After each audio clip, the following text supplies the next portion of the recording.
मैं डॉक्टर अभिषेक प्रताप सिंह आप सभी का साइकोलॉजी की इस क्लास में स्वागत करता हूं। अगर आप साइकोलॉजी से रिलेटेड किसी भी परीक्षा में 75% से ऊपर नंबर चाहते हैं, बिना भटके अपने सिलेबस से जुड़ी सभी जानकारी एक ही जगह पर चाहते हैं, और अगर आप चाहते हैं कि ये टॉपिक आपको समझ में आ जाए और हमेशा हमेशा के लिए याद भी हो जाए, तो वीडियो को अंत तक देखें, क्योंकि यहाँ पर हर वीडियो आपको 3 पार्ट में समझाया जाएगा। फर्स्ट पार्ट में हम टॉपिक के कॉन्सेप्ट को समझेंगे।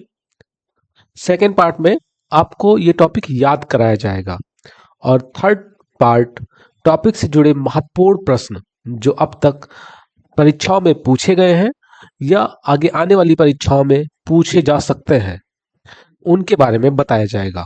और ये तीनों चीजें साथ साथ चलेंगी।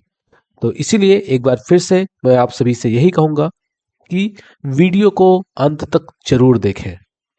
तो चलिए स्टार्ट करते हैं आज की पॉजिटिव साइकोलॉजी की इस क्लास में। आप सभी का स्वागत है।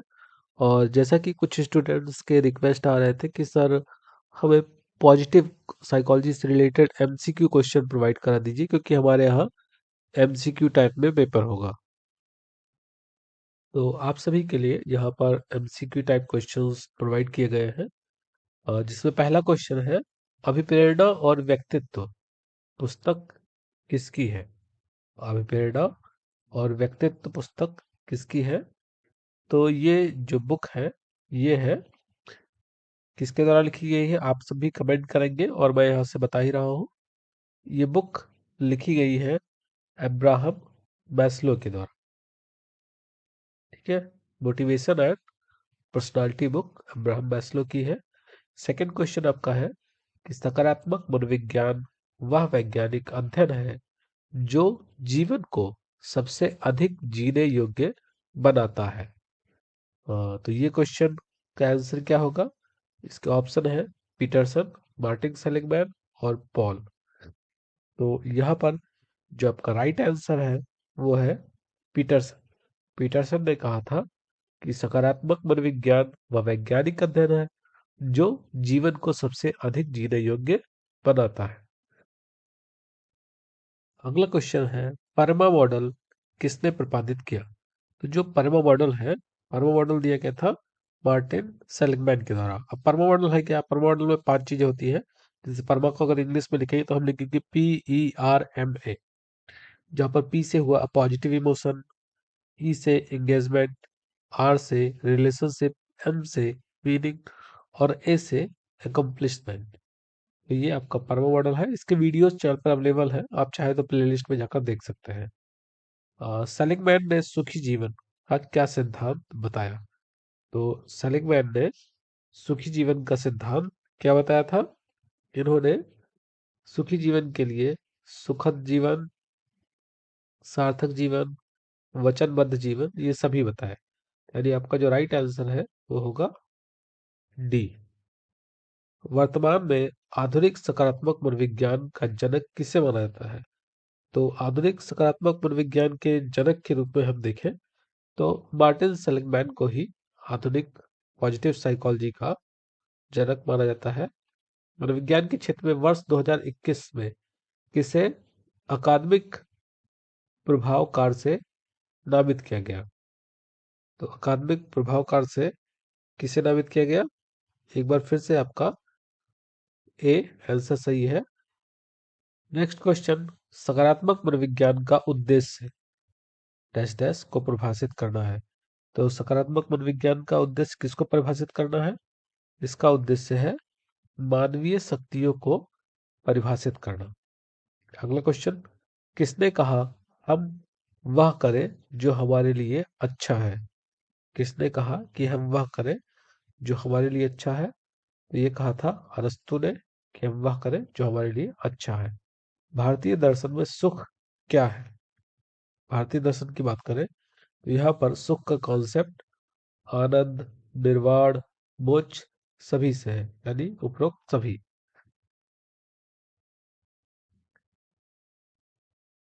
नेक्स्ट क्वेश्चन पॉजिटिव इमोशंस से है। संवेगों में प्राथमिक संवेग कौन से हैं? तो संवेगों की बात करें तो जो प्राथमिक संवेग है वो घृणा होता है, प्रत्याशा होता है और आश्चर्य होता है, इसलिए आपका उपरोक्त सभी सही है। फेडकिंसन फेडरिक्सन की सकारात्मकता का रूप कौन सा है? तो फ्रेडरिक्सन ने कौन सा सिद्धांत दिया था?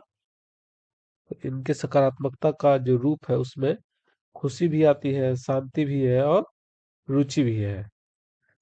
तो यहाँ पर इन्होंने 10 फॉर्म बताए थे किसके, हैप्पीनेस के, वो आप देख सकते हो चैनल पर जाकर। यहाँ पर उपरोक्त सभी एक बार फिर से सही होगा।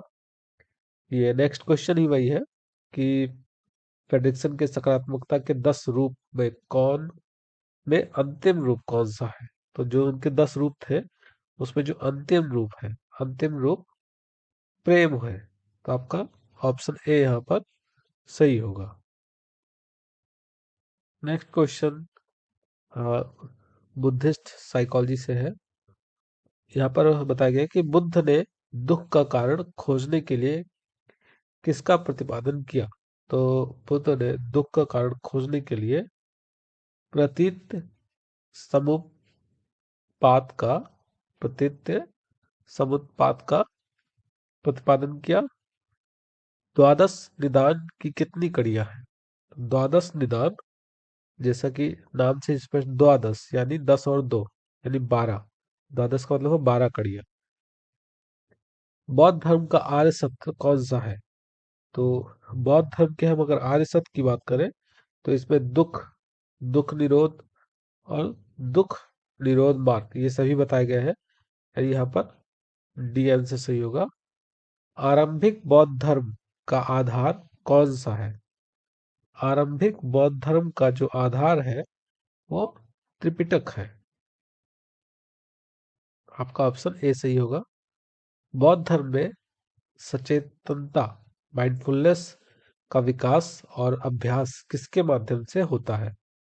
तो बौद्ध धर्म में सचेतनता का विकास और अभ्यास ये होता है आपका आर्य सत्यानुपात, आर्य संकल्प और आर्य कर्मांत से, यानी उपरोक्त सभी से।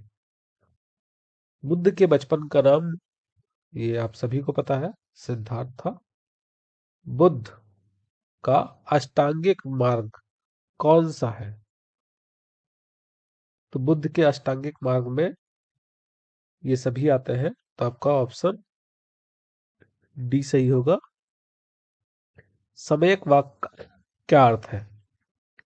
समयक वाक का अर्थ होता है वाणी पर नियंत्रण, वचन की पवित्रता, अप्रिय व असत्य ना बोलना।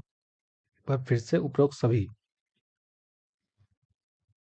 समयक स्मृति, तो समयक स्मृति सीखे हुए ज्ञान का सतत स्मरण, वचन की पवित्रता, शुभ कर्मों के लिए आचरण के प्रति संकल्प, ये सभी इससे संबंधित नहीं है। यहाँ पर समयक स्मृति का संबंध है कि बुरे विचारों का परित्याग करना। नेक्स्ट क्वेश्चन होप से रिलेटेड है। होप एंड ऑप्टिमिज्म से रिलेटेड क्वेश्चंस है। आशा किस प्रकार की होती है? आशा किस प्रकार की होती है? तो आशा मिथ्या आशा भी होती है, सामूहिक आशा भी होती है। तो आपका सी ऑप्शन सही होगा। आशा कैसी दशा है?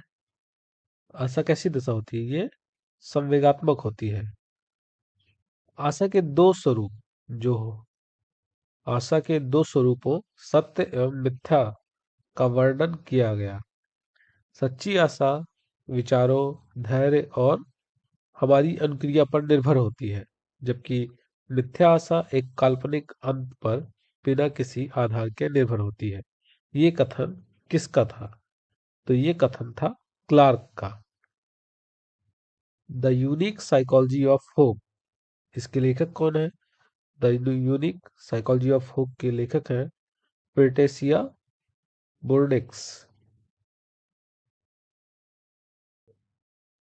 अब सेल्फ इफिकेसी से रिलेटेड कुछ क्वेश्चंस को देखते हैं। आत्म प्रभाव सॉरी आत्म प्रभावोत्पादकता सेल्फ एफिकेसी का सोर्स क्या है? तो इसका सोर्स, आपने अगर वीडियो देखा होगा तो आपको पता होगा कि उपरोक्त सभी यहाँ पर, इसका आंसर होगा आत्म प्रभावोत्पादकता का गुण क्या है? तो एक बार फिर से, संज्ञानात्मक उपक्रम, भावात्मक उपक्रम और नियंत्रण का केंद्रक, ये सभी इसके गुण हैं। तो फिर से डी ऑप्शन सही होगा। तन्यकता, रेजिलियंस, जिसे हम हिंदी में तन्यकता कहते हैं, का मुख्य स्तंभ क्या है? तो तन्यकता की अगर हम मुख्य स्तंभ की बात करें तो आत्म जागरूकता, स्व देखभाल और सकारात्मक संबंध, ये सभी इसके मुख्य स्तंभ है। आत्म प्रभाव सॉरी आत्म प्रभावोत्पादकता का विचार किस सिद्धांत पर आधारित है? तो ये सिद्धांत है कौन सा? सामाजिक संज्ञानात्मक सिद्धांत। ठीक है, नेक्स्ट क्वेश्चन ये है ग्रेटिट्यूड से। करुणा, ग्रेटिट्यूड शब्द किस लैटिन भाषा से, सॉरी किस भाषा से बना है? तो आंसर मैंने पहले ही बोल दिया, ये लैटिन भाषा से बना हुआ है। कृतज्ञता को एक सामाजिक संवेग बताया गया जो अन्य द्वारा स्वयं के प्रति किए गए आभार की दिशा में संकेत करता है। ये कथन किसका था? तो ये कथन था फॉक्स का। क्षमाशीलता का कौन सा प्रकार है? क्षमाशीलता का कौन सा प्रकार है? तो बाधित, प्रमाणिक, कपटपूर्ण, ये सभी क्षमाशीलता के प्रकार हैं।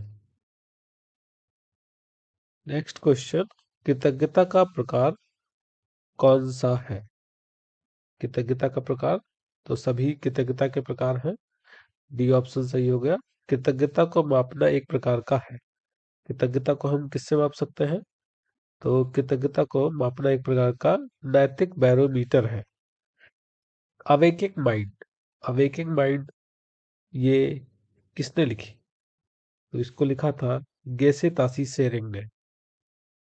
तो यहाँ पर आपके 30 क्वेश्चंस जो कि पॉजिटिव साइकोलॉजी से रिलेटेड थे, आपने देखे, इनको याद कर लीजिएगा। और नेक्स्ट क्लास में हम बचे हुए टॉपिक से रिलेटेड क्वेश्चंस को लेकर आएंगे। मिलते हैं नेक्स्ट क्लास में, तब तक के लिए धन्यवाद। ध्यान रखें और खुश रहें।